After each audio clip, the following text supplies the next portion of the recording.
Hello my dear friend, welcome to education point online. तो friend कैसे हैं आप लोग? आई होप बहुत अच्छे होंगे।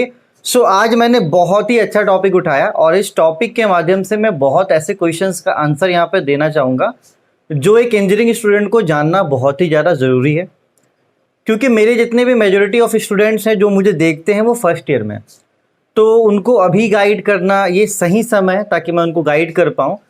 तो मेरे प्यारे बच्चों, सबसे पहले अपन स्टार्ट करते हैं एक सवाल से। देखिए, कॉलेज में जब आपने एडमिशन लिया होगा बहुत सारी चीज़ें बताई गई होंगी कि ये इतने जॉब मिल जाते, इतने जॉब मिल जाते, लेकिन फैक्ट की बात मैं आज आपसे करता हूँ कि कितने ऐसे बच्चे हैं जिनका आफ्टर कॉलेज जॉब लग जाता है। तो इस सवाल का जवाब है 15 to 20%, मिनिमम 15 और मैक्सिमम 20%, जिसमें आपका आईटी जो है वो सबसे ज़्यादा होता है, 18% प्लेसमेंट उसमें होते हैं। चलिए, मतलब 100 में से सिर्फ मैक्सिमम अगर अपन लेके चले तो 20 बच्चों को जॉब मिल जाती है, लेकिन बाकी 80 का क्या? और सवाल ये भी उठता है कि बाकी की 80 बच्चों का जॉब क्यों नहीं लग पाता और वो स्ट्रगल क्यों करते हैं। इसका मैं आज आपको एकदम सीधा सीधा जवाब दूंगा, क्योंकि आप फर्स्ट ईयर में हो। आपको अब ये सोचना है कि आपको किस में शामिल होना है, इस 20 में आपको शामिल होना है कि इस 80 में आपको शामिल होना है। ठीक, और ये मैं फैक्ट बोल रहा हूँ। अगर कोई फोर्थ ईयर का बच्चा जो अनप्लेस्ड है वो इस वीडियो को देखकर ये तो एनालाइज कर लेगा कि उसने गलती क्या की है, तो जो गलती उसने की है वो गलती आपको नहीं करना है। तो जो भ्रम की जो दुनिया है ना, उनसे थोड़ा सा बाहर निकल जाओ, है ना। ये जो सोशल मीडिया की दुनिया, उनसे भी थोड़ा सा बाहर तो आपको निकलना पड़ेगा। अदरवाइज आप मेजोरिटी देख लो, कितनी बड़ी मेजोरिटी। और ये मैं नहीं कह रहा हूँ, आप गूगल करो, मेरी बात पर विश्वास मत करो, आप तो गूगल करो और देखो जितने भी सर्वे हुए हैं इंडिया में, डिफरेंट सर्वे, सारा का एवरेज आपका 15 to 20% ही निकलेगा। आईटी सेक्टर में सबसे ज़्यादा जॉब है, लेकिन आईटी सेक्टर में भी अब इतने स्टूडेंट होने वाले कि वहाँ भी ये डिप होगा। चलिए, तो यार अब बात कर लेते हैं कि वाई डू वी फेल, क्यों हम लोग जॉब पाने में असफल होते हैं। देखो, किसी भी चीज़ को हासिल करने के लिए उसके बारे में जानना बहुत ज़रूरी होता है। जानना मतलब पढ़ना बहुत ज़रूरी होता है। अपन पढ़ते ही क्यों हैं? क्योंकि अपन उस चीज़ को जान सके और उसको अच्छा कर पाए। लेकिन अपन क्या करते हैं, अपन उसे जानने के बजाय उससे भागते हैं। भागते कैसे हैं कि हम लोग सिर्फ और सिर्फ फोकस करते हैं एग्जाम्स, कि भाई एग्जाम कब होगा, अगर होगा तो पढ़ेंगे और नहीं होगा तो नहीं पढ़ेंगे। यही ना, अगर अभी कोविड सिचुएशन चल रहा है, अगर एग्जाम हुआ तो हम लोग पढ़ लेंगे और एग्जाम नहीं हुआ तो हम लोग नहीं पढ़ेंगे। ये मैं 80 वाले बच्चों की बात कर रहा हूँ, 80% वाले। बाकी 20% वाले तो एकदम क्लियर हैं कि उनको करना क्या है। उनको कोई फर्क नहीं पड़ता कि वेदर एग्जाम होंगे या नहीं होंगे। ठीक है, तो चल 80% वाले बच्चे स्टार्ट कहाँ से करते हैं? वो स्टार्ट करते हैं यहाँ से कि या तो उसको नोट्स मिल जाए, अगर उसे नोट्स नहीं मिलेगा तो वो क्या करेंगे, गाइड उठाएंगे। ठीक है, और गाइड उठाकर क्या करेंगे, एग्जाम्स के प्रिपरेशन में लग जाएंगे। तो ये पूरे प्रोसेस में ये सिर्फ और सिर्फ दो चीजें करते हैं भाई। गाइड्स उठाएंगे और फिर प्रीवियस ईयर क्वेश्चंस देखेंगे, इंपॉर्टेंट क्वेश्चंस देखेंगे और क्वेश्चंस को पढ़कर वो एग्जाम्स में चले जाएंगे और नो डाउट वो पास भी हो जाएंगे। ऐसी कोई बड़ी बात नहीं है, वो पास होंगे भाई। ठीक है, जाहिर सी बात, अगर उसने 50 क्वेश्चन रटा है, 20 क्वेश्चन तो आ ही जाएगा। तो हम लोग कर क्या रहे हैं, हम लोग बेसिकली इंजीनियरिंग का मजाक उड़ा रहे हैं और 4 साल बाद खुद भी मजाक बन जा रहे हैं। आपको बस बुरा लग रहा होगा तो डिसलाइक कर सकते हो वीडियो को, लेकिन फैक्ट है यार। ठीक है, आप तो इस वीडियो के बाद गूगल करके देखो सर्वे को, थोड़ा अपनी दुनिया से बाहर निकलो और देखो क्या हो रहा है। आज एक एवरेज बच्चा सिर्फ और सिर्फ इसलिए पढ़ रहा है कि उसे पास होना है। और अभी तो ये एवरेज और कम हो गया भाई, क्योंकि कोविड में प्रमोशंस मिल रहे हैं, या तो ओपन बुक एग्जाम हो रहा है, तो अपन को पढ़ने की जरूरत ही नहीं है। बस आप उस मेजोरिटी में शामिल है बेटा, तो आपका फ्यूचर बहुत डार्क होने वाला। उस समय फिर ना वो इंसान कुछ बोल नहीं पाता किसी से भी।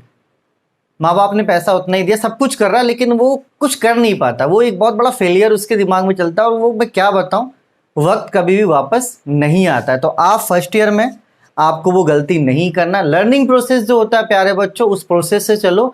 मैं आपसे प्रॉमिस करता हूँ कि आप अच्छी जगह प्लेस्ड हो जाओगे। अगर आप अच्छे से पढ़ोगे, अच्छे से जो प्रोसेस मैं बता रहा हूँ उसके तहत पढ़ोगे, पूरे 4th ईयर तक मेहनत करोगे, असाइनमेंट्स दोगे, प्रैक्टिकल्स में इन्वॉल्व होगे। ठीक है, अभी कॉलेज तो खुलेंगे ना भाई, ऐसा थोड़ी कॉलेज नहीं खुलेंगे, कॉलेज खुलेंगी।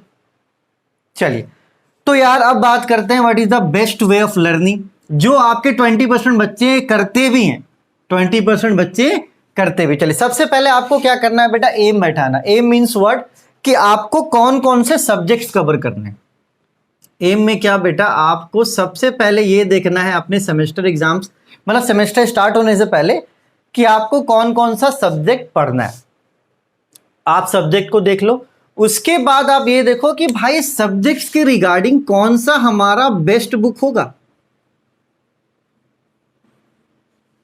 कौन सा हमारा क्या होगा बेटा, बेस्ट बुक होगा, जिससे हमें क्या करना चाहिए, पढ़ना चाहिए।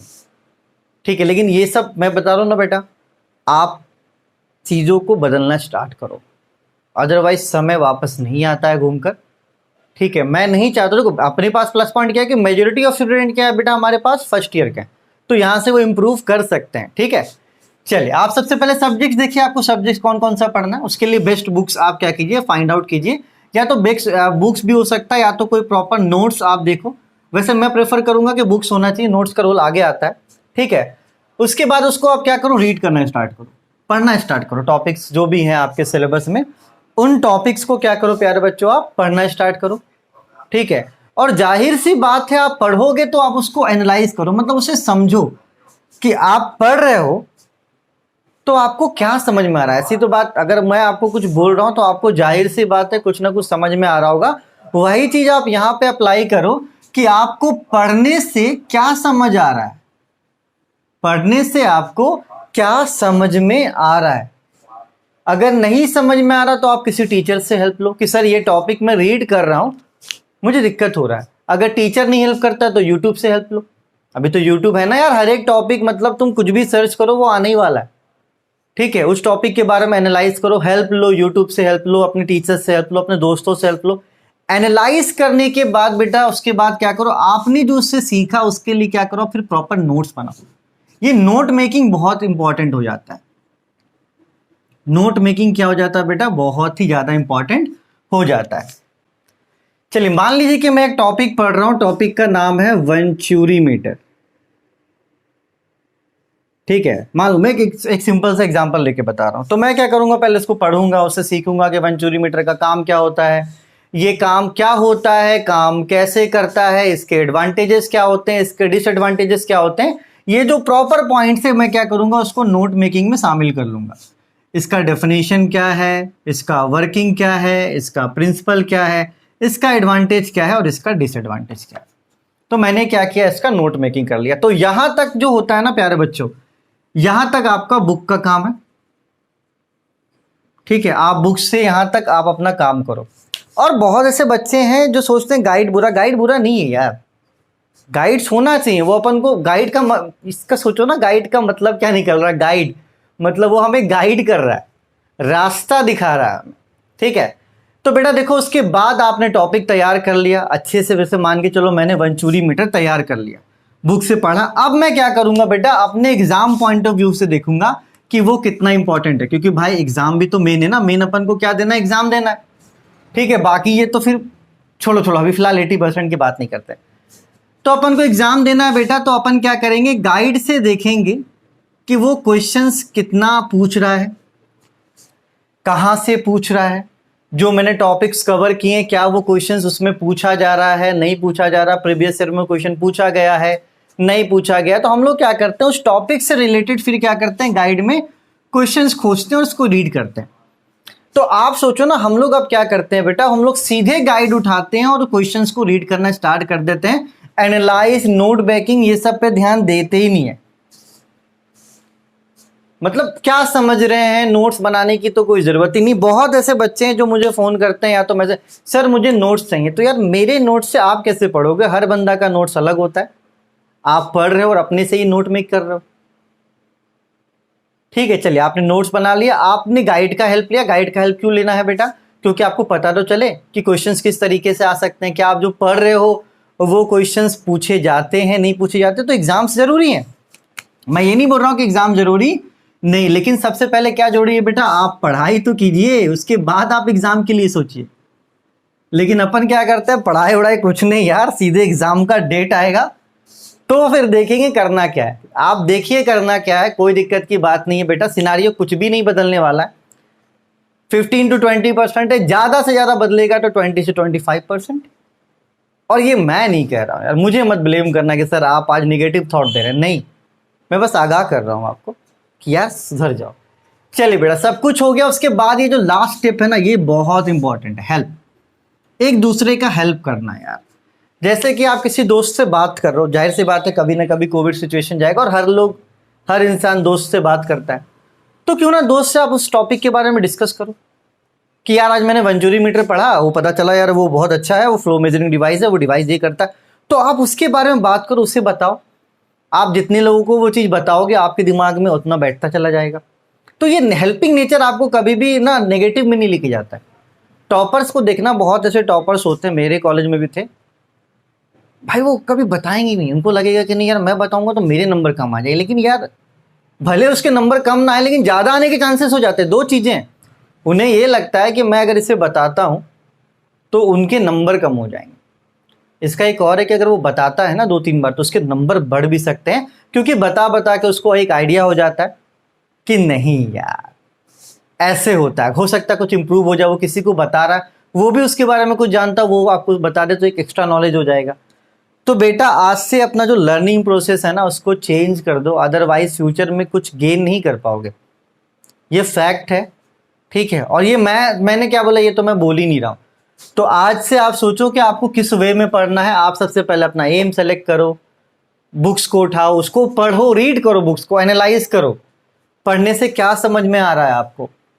फिर उसका खुद से नोट्स बनाओ ना, खुद से नोट्स बनाओ, ठीक है, एक प्रॉपर नोट्स बनाओ, ठीक है। उसके बाद आप देखो गाइड उठा के कि एग्जाम्स में क्वेश्चंस क्या पूछे जा रहे हैं, क्या क्वेश्चंस फ्रेम हो रहे हैं। उसके बाद फिर आप क्या करो, एग्जाम्स की प्रिपरेशन स्टार्ट करो। और बेटा जब आप खुद की नोट्स बनाओगे ना, मैंने आज तक इंजीनियरिंग में अपनी एक भी कॉपी नहीं फेंकी है। अगर अभी भी मैं वो कॉपी उठा के देखूंगा ना तो सारी कुछ आईने की तरह साफ हो जाएगी, क्योंकि वो मैंने करा है। आप अगर कोई काम करते हो ना और आप उस काम के बारे में आप फिर से देखोगे उस काम को, तो आपको फटाफट हाँ कि आपने ऐसे किया था, और ये करके देख लो यार। दूसरे से नोट्स मांगना, दूसरे के नोट्स पढ़ना, पढ़ के एग्जाम दे दोगे, खत्म हो जाएगा। खुद से नोट्स बनाओगे, पढ़ोगे, तो वो आपको बेनिफिट करेगा प्यारे बच्चों। तो मैंने क्या बोला कि अपन अभी फर्स्ट ईयर में है, मेजॉरिटी ऑफ स्टूडेंट मेरी फर्स्ट ईयर में है। मैंने आपको बहुत बोर भी कर दिया है, लेकिन यार मैं बहुत दिनों से सोच रहा था कि मैं आपसे ये बातें करूं, लेकिन इतना टाइट शेड्यूल था कि मैं टाइम नहीं निकाल पा रहा था। लेकिन फाइनली मैंने सोचा नहीं यार, सुबह उठ के मैं ये आपसे बात करना था तो करना था। और मैं आपको बता रहा हूँ बेटा कि आप इस तरीके से प्रोसेस को फॉलो करें। बहुत ऐसे बच्चे जिनको ये भाषण लग रहा हो, अरे यार छोड़ो यार सर पका रहे, कोई दिक्कत की बात नहीं है ना। और मेरा फ़र्ज़ जो बनता है वो मैं करूँगा, बाकी आपका फ़र्ज़। तो बेटा आप अब सोच लो कि आपको उस 20% में शामिल होना है कि आपको 80% में शामिल होना है। बहुत ऐसे बच्चे एग्ज़ाम्स के लिए पढ़ते हैं, आप पढ़िए एग्ज़ाम्स के लिए, आप 80% में ही रहेंगे और हमेशा ही 80% में रहेंगे। ऐसा कोई अजूबा नहीं होगा कि आप फटाक से वो 80 में 20% में आ जाएंगे, कोई जॉब मिल जाएगी, जॉब मिलने के बाद सक्सेस। अरे ठीक है ना मेरे भाई, जॉब आपके चाचू लगवा देंगे, तरक्की तो आपकी मतलब नॉलेज से ही करोगे ना आप। चलो मान लो कि आपके चाचा जॉब लगवा देंगे, या तुम यहाँ पे, तो मैं यहाँ पे कोई टीचर खड़ा कर दूंगा। बात समझो, मैं एक एग्जांपल लेके भैया, मैं यहाँ पे कोई टीचर खड़ा कर देता हूँ कि ये आज से मैथ पढ़ाएगा, तो मैं उसको यहाँ खड़ा कर सकता हूँ, लेकिन ग्रोथ तो उसको यहाँ पे मेहनत करके करना है ना। आपको नॉलेज ही नहीं रहेगा तो आप कैसे ग्रो करोगे। जॉब चलिए मान के चलिए, आप ये सोचोगे कि नहीं यार हमारे चाचा विधायक हैं, पापा फूफा, जॉब मिल गई आपको, तरक्की तो आपको आपकी मेहनत और आपके नॉलेज से ही होगी ना भाई। ऐसा तो नहीं है, काम तो आपको करना पड़ेगा। तो आप सोच लो इस बात को, ठीक है। अगर आप मेजोरिटी आप यहाँ पे अगर ज़बरदस्ती यहाँ से यहाँ शिफ्ट करोगे, 80 से आप 20 में ज़बरदस्ती शिफ्ट करोगे तो यार ग्रो नहीं हो पाएगा। एक समय के बाद फिर रिवर्स आप इस 80 में ही गिनती आपकी होगी। चलिए आज मैंने बहुत पका दिया आपको सॉरी। तब तक अपने और अपनों का खूब ख्याल रखिए, एंड किसी को कुछ बुरा लगा हो तो I am so sorry for that, लेकिन इट्स अ फैक्ट जो हमें कबूल करना पड़ेगा, चाहे हम अभी करें चाहे 4 साल के बाद। ठीक है, बाय बाय, टाटा।